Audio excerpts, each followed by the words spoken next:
काकणबर्डीला आलो आहे. एकदम छान वाटतं इथे संध्याकाळच्या वेळी. तसं तर उन्हाच्या झळा अजून पण लागतंय. खानदेशातलं ऊन म्हणजे सांगायलाच नको. आणि हे जे मंदिर आहे पूर्वी खूप छोटं होतं, आता हळूहळू इथे बऱ्यापैकी डेव्हलपमेंट करत आहे. तर तेच मी पण खूप दिवसानंतर आली, तर छान केलेलं आहे यांनी इथे.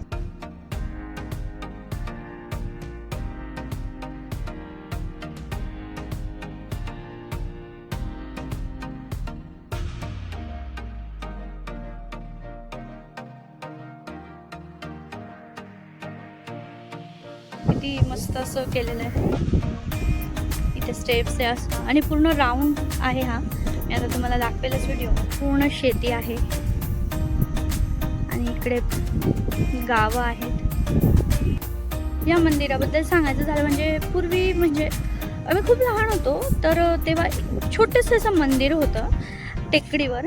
आणि टेकडी म्हणजे डोंगरच, आणि तो डोंगर चढून यावं लागायचं. तिथे ना पायऱ्या होत्या, काहीच नव्हतं, फक्त डोंगर.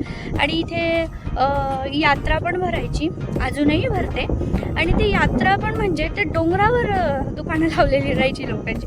पण ती कितकी मज्जा असायची ना, म्हणजे यायला तो डोंगर चढायचा, ते असे चढ उतारावरचे ते दुकानं आणि पाळणे, ते खूप वेगळीच मजा होती.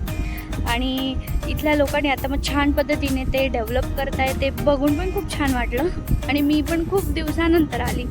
आणि खंडेरायाचं देवस्थान असल्यामुळे एक खूपच छान आहे. इथे बऱ्यापैकी नवस म्हणा, काही पूजा वगैरे केल्या जातात आणि छान पद्धतीने इथे सगळं केलं. हे बघू शकता इथे ते मंदिर, इतक्या पायऱ्या आम्ही उतरून आलो आहोत. आणि हे इथे असं